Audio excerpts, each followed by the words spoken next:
Kalian pernah nggak waktu presentasi atau dalam sesi diskusi nih, terus ada teman kalian yang menurut kalian pintar tapi dia nggak mau speak up dan jarang kontribusi waktu sesi tanya jawab, padahal mereka itu pintar guys.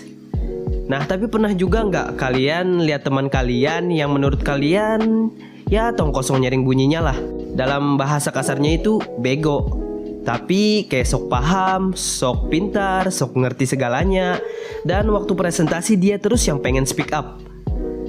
Dan ketika dia jawab pertanyaan, jawaban yang dia sampaikan itu kayak nggak make sense. Nah, kalian pernah nggak lihat hal seperti itu dalam presentasi atau sesi tanya jawab? Pasti pernah kan?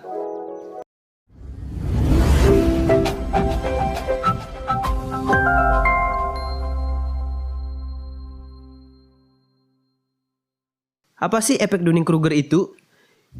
Dunning-Kruger effect adalah fenomena dalam psikologi yang dapat diartikan sebagai bias kognitif di mana seseorang keliru menilai kemampuan yang dimiliki diri sendiri.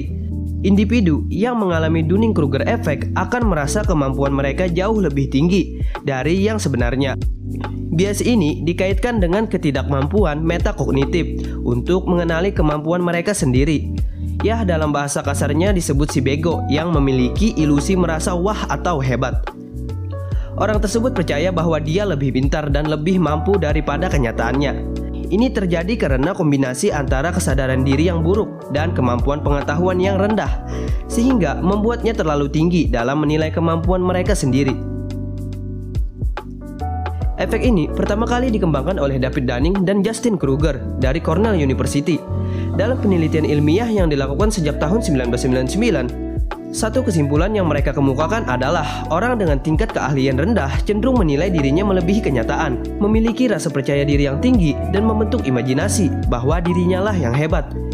David dan Justin awalnya terinspirasi atas kasus MacArthur Weller, seorang pria yang merampok dua bank yang menutupi wajahnya dengan perasan air jeruk dan yakin bahwa wajahnya nggak akan terlihat oleh kamera guys.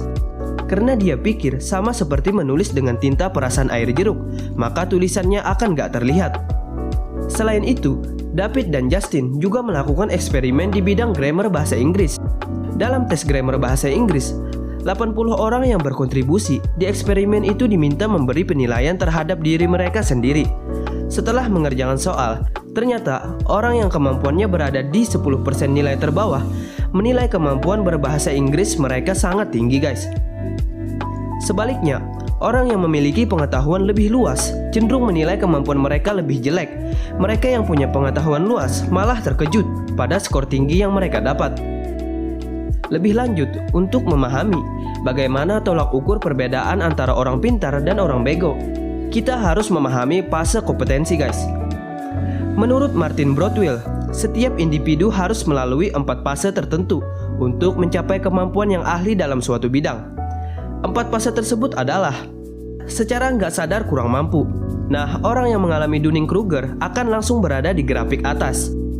Pada fase ini dia akan merasa sok tahu. Namun celakanya, di tahap ini ketika dia baru mengetahui suatu pengetahuan tentang suatu hal dan menganggap pengetahuan itu terlalu mudah, lalu kemudian dia berhenti untuk mempelajarinya.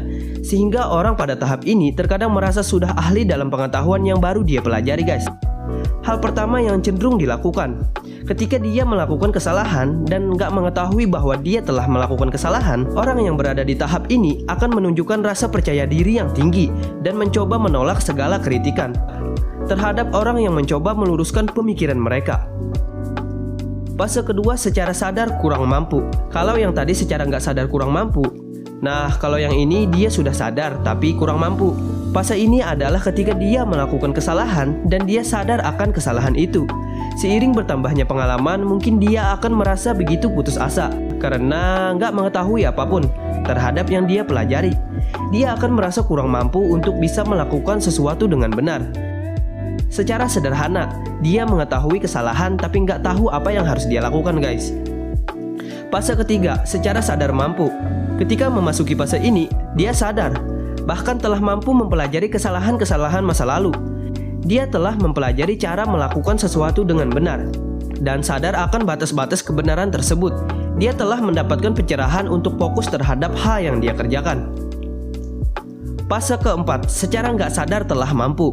Nah, di fase ini, dia telah mencapai puncak tertinggi. Ketika dia secara nggak sadar telah mampu mengerjakan sesuatu dengan benar. Dia melakukan sesuatu dengan benar tanpa harus berpikir panjang terhadap apa saja yang harus diperbuat. Dapat dikatakan, dia telah memahami instruksi tanpa harus berpikir mengenai instruksi tersebut.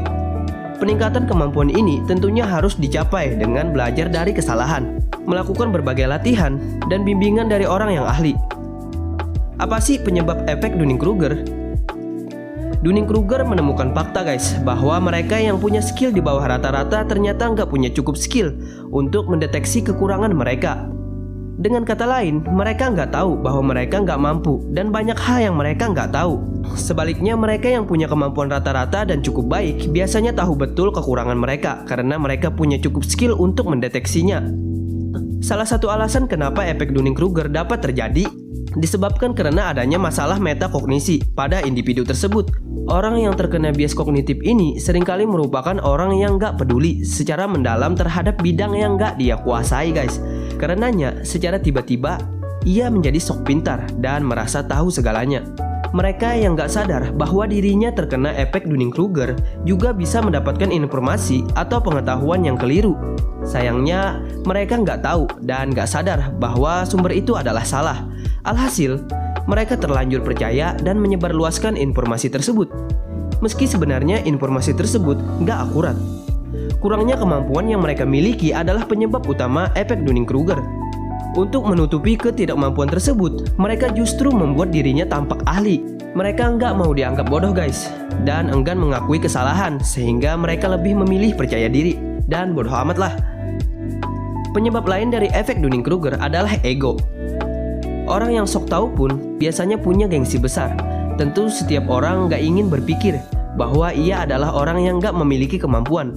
Hal inilah yang membuat orang meningkatkan penilaian terhadap dirinya sendiri dan mengabaikan kelemahan dirinya.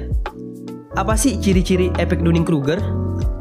Semua orang sebenarnya ada kemungkinan untuk mengalami efek Dunning-Kruger, sekalipun dia adalah orang yang pintar. Ternyata kita semua bisa terkena efek ini guys. Karena nggak ada orang yang serba bisa, sebab informasi dan pengetahuan itu cenderung berubah dan dinamis. Sehingga kita seringkali nggak mengikuti perkembangannya, terlanjur memakai ilmu lama dan merasa paling tahu.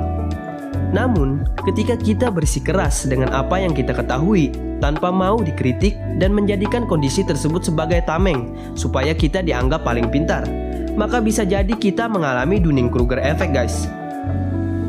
Mereka cenderung berlebihan menilai tingkat keahliannya, gak mampu untuk mengenali keahlian diri orang lain, gak mampu untuk mengenali aspek buruk dari dirinya, serta gak mampu mengenali dan mengakui kekurangan dari diri sendiri. Apa sih dampak efek Dunning-Kruger?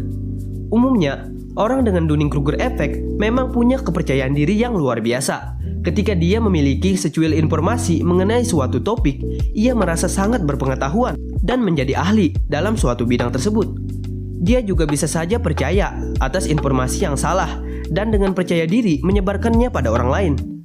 Nah, hal ini jika dibiarkan, kesalahan informasi dari orang yang mengalami Dunning-Kruger effect bisa menyebar dan mungkin menyebabkan kesalahan. Fenomena ini dapat muncul di mana saja dalam berbagai bidang tanpa mempelajarinya lebih jauh.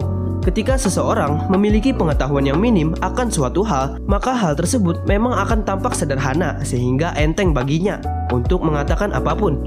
Sayangnya, orang dengan Dunning-Kruger effect gak mudah dikritik karena merasa dirinya lah yang paling benar. Pengetahuan memang dapat menarik perhatian. Alhasil, itu akan menjadikan mereka sebagai pusat perhatian. Sayangnya, itu cuman sementara guys. Ketika apa yang mereka katakan itu salah atau enggak memberikan hal yang baik seperti apa yang dijanjikan sebelumnya, maka mereka akan ditinggalkan. Mereka justru jadi orang yang sulit dipercaya, dianggap sok pintar, sok tahu, dan lain-lain. Bahkan, ini bisa saja menambah jumlah hoax yang beredar di dunia. Gimana sih cara terhindar dari Dunning-Kruger effect? Yang pertama adalah growth mindset. Teruslah belajar dan mencari tahu lebih dalam. Jangan berasumsi bahwa kita sudah mengetahui segalanya. Ketika kita mendapatkan lebih banyak informasi mengenai suatu topik, kita akan menyadari bahwa masih banyak hal yang perlu dipelajari. Hal ini akan mengurangi kecenderungan untuk berasumsi bahwa kita sudah ahli. Padahal sebenarnya ya kita cuma tahu sedikit. Minta kritikan dari orang lain. Feedback dari orang lain akan membuka pikiran kita dalam menilai kemampuan kita sendiri, sehingga kita dapat mengevaluasi diri kita dan menambah value dari diri kita, guys. Berpikir kritis terhadap keyakinan kita sendiri. Orang-orang cenderung merasa percaya diri ketika mereka diminta membuat keputusan dalam waktu yang singkat. Jika ingin menghindari efek Dunning-Kruger, maka berhentilah sejenak untuk berpikir mengenai keputusan apa yang akan kita ambil. Meski telah belajar lebih banyak dan mendapat umpan balik dari orang lain, cobalah bertanya pada diri sendiri, apakah yang kita ketahui sudah tepat? Carilah informasi yang berlawanan dengan pengetahuan yang sudah kita yakini. Hal ini akan menimbulkan pertanyaan, apakah selama ini kalian sudah benar-benar tahu? Kita pasti memiliki asumsi terhadap suatu hal berdasarkan informasi yang kita peroleh. Cobalah untuk melakukan pertanyaan kritis terhadap asumsi kita sendiri. Cobalah untuk mencari hal yang berlawanan dari keyakinan yang kita miliki. Carilah argumen penopang, guys. Atau tanyakan pada orang yang lebih ahli mengenai suatu pengetahuan yang kita dapat, sampai pada detail bukti-bukti spesifik yang mendasarinya. Nah guys, rasa percaya diri yang objektif dan rasa percaya diri yang semu ini ternyata sulit dibedakan, guys. Padahal dengan mengenali kemampuan sebenarnya, kita akan baik dalam mengambil keputusan. Ingatlah bahwa jika kita belum mengetahui sesuatu, jangan sungkan untuk mengatakan gak tahu dan bertanya mengenai hal tersebut kepada orang lain. Ketidaktahuan bukanlah suatu kelemahan, guys, melainkan sebagai pendorong semangat untuk kita terus belajar.